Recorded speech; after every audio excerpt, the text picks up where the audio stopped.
பொதுவாவே வாழைப்பழங்கள்லாம் பழுத்துருச்சு அப்படின்னா அதை குப்பையில போடுறோம். இந்த மாதிரி பண்ணும்போது அந்த பழங்கள் வீணா போயிடும். அது மட்டும் இல்லாம இதனால நமக்கு நிறைய நஷ்டம் ஏற்படுமே அப்படின்னு யோசிச்ச 72 வயது விவசாயியான அசோக் அவர்கள் கொஞ்சம் மாத்தி யோசிச்சு மதிப்பு கூட்டலின் மூலியமா வாழைப்பழ பிஸ்கட்கள் உட்பட பல வாழைப்பழ தயாரிப்புகளுடைய விற்பனையில ஒரு வருஷத்துக்கு 50 லட்சம் ரூபாய் வருவாய் ஈட்டிட்டு இருக்காங்க. மகாராஷ்டிராவுடைய ஜால்கண்ட் மாவட்டத்துல தான் எரிமலை மண் வளம் அதிக அளவுல இருக்கு. அது மட்டும் இல்லாம பருத்தி மற்றும் வாழைப்பழங்களுக்கான முக்கிய வணிக மையமாகவும் இந்த பகுதி தான் இருக்கு. இந்தியாவுடைய வாழைப்பழ நகரம் அப்படின்னு குறிப்பிடுற ஜால்கண்ட் 3.4 பில்லியன் டன் வாழைப்பழங்களை உற்பத்தி பண்ணது. அதாவது மகாராஷ்டிராவுடைய வாழைப்பழ உற்பத்தியில 70%, இந்தியாவுல 11%க்கும் அதிகமான பங்கு ஜால்கண்ட் பகுதியிலிருந்து தான் வருது. இந்த குறிப்பிடத்தக்க புள்ளி விவரங்கள் இருந்தாலும் கூட வாழை சாகுபடி அதிக எண்ணிக்கையிலான விவசாயிகளுக்கு லாபமற்ற ஒரு வணிகமா தான் இருக்கு. இதுக்கு என்ன காரணம் அப்படின்னு பார்க்கும்போது அதிக மகசூலுக்கு மத்தியில அதோட விலைவாசி ரொம்ப குறைவா இருக்கு. அது மட்டும் இல்லாம சீக்கிரமா அழுகக்கூடிய ஒரு பொருளா இருக்கிறதால அதை அதிக அளவுல சேகரிச்சு வைக்க முடியாத ஒரு நிலையில வேற வழி இல்லாம வந்த விலைக்கு விற்க வேண்டிய சூழ்நிலைக்கு விவசாயிகளும் தள்ளப்படுறாங்க. இப்படியான ஒரு நிலையில அவதிப்பட்டு வந்த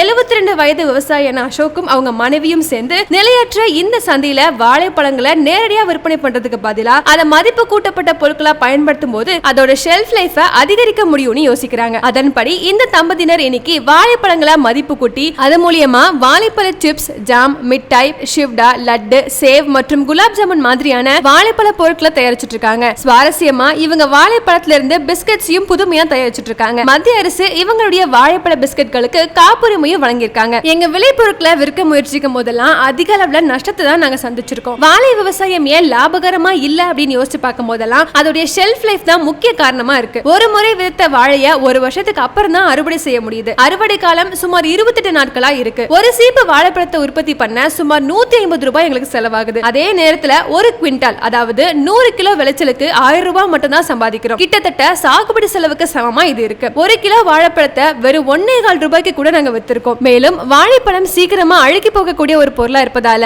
அதை சீக்கிரமா விற்பனை பண்ணியே ஆகணும். விளைச்சல் பழக்க ஆரம்பிச்சிருச்சு அப்படின்னா தூக்கி எறிகிற விலைக்கு கூட சில நேரம் விற்க வேண்டிய கட்டாயத்துல நாங்க இருக்கோம். கஷ்டப்பட்டு விளைந்த விளைபொருட்கள் வயலையே அழுகுவதை அடிக்கடி நாங்க பார்த்திருக்கோம் அப்படின்னு ரொம்ப வேதனையோட பகிர்ந்திருக்காரு அசோக் அவர்கள். இவ்வளவு பிரச்சனை இருந்ததாலதான் இறுதியில வாழைப்பழத்துல இருந்து பிஸ்கட்டுகளை நாங்க கண்டுபிடிக்க ஆரம்பிச்சோம். ஒரு கிலோ வாழைப்பழ பிஸ்கட்டுகளை மொத்த விற்பனையில 400 ரூபாய்க்கும் சில்லறை சந்தையில 500 ரூபாய்க்கும் விற்பனை பண்றது மூலியமா இந்த தம்பதியினர் 4 மடங்கு லாபத்தை பார்த்துட்டு இருக்காங்க. ஆன்லைன் மற்றும் ஆஃப்லைன் கண்காட்சிகள் மூலியமா ஒரு வாரத்துக்கு 200 முதல் 350 கிலோ வாழைப்பழ பிஸ்கட்டுகளை விற்பனை பண்ணிட்டு இருக்காங்க. இது மூலமா ஒரு வருஷத்துக்கு 50 லட்சம் ரூபாய் வருமானமும் கிடைக்குது. மகாராஷ்டிரா மட்டும் இல்லாம மேற்கு வங்காளம், ஒடிசா, கர்நாடகா மற்றும் டெல்லியில கூட உங்களுக்கு வாடிக்கையாளர்கள் இருக்காங்க. காப்புரிமை காரணமா இந்த வாழைப்பழ பிஸ்கட்டுகளுக்கான தேவை அதிகரிச்சிருக்கு. அதனால இவங்களுக்கு நிறைய ஆர்டர்ஸும் வந்துட்டு இருக்கு. இதனால கிராமத்துல உள்ள 50 வாழை விவசாயிகளோட கூட்டு சேர்ந்து அவங்க விளைபொருட்களை கொள்முதல் பண்ணிட்டு இருக்காங்க. மேலும் 1000 சதுர அடி பரப்பளவுல சங்கல்ப் என்டர்பிரைஸ் அப்படின்ற உற்பத்தி பிரிவையும் நிறுவியிருக்காங்க.